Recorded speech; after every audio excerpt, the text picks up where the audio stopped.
ایک بار اس کے قریب آتا وہ کبھی ویسا نہیں رہتا تھا جیسے کہ وہ آیا تھا۔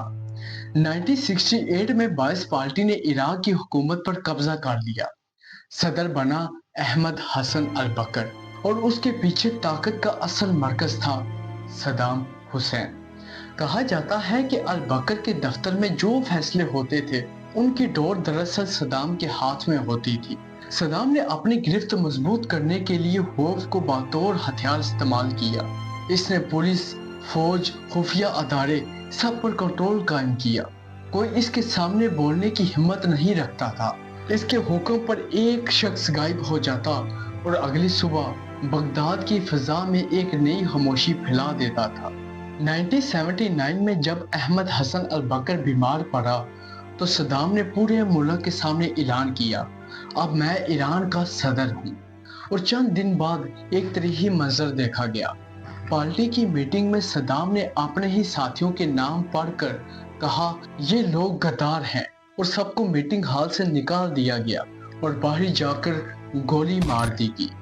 پورے عراق نے سمجھ لیا کہ اب ملک میں صرف ایک ہی آواز ہے، وہ ہے صدام حسین۔ سال تھا 1980۔ ایران میں اسلامی انقلاب آ چکا تھا اور صدام حسین نے خود کو عرب کا محافظ سمجھنا شروع کر دیا۔ اس نے کہا، اگر میں ابھی نہیں اٹھا تو انقلاب پورے مشرق وسط کو لپیٹ میں لے لے گا۔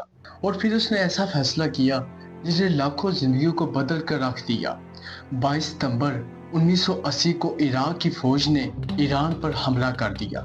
ٹینکوں کی گرج، بموں کی آواز اور ریڈیو بغداد پر اعلان ہوا، ہم اپنی سرزمین واپس لینے نکلے ہیں۔ لیکن حقیقت یہ ہے کہ یہ جنگ کوئی زمین کی نہیں بلکہ اس کے غرور کی تھی۔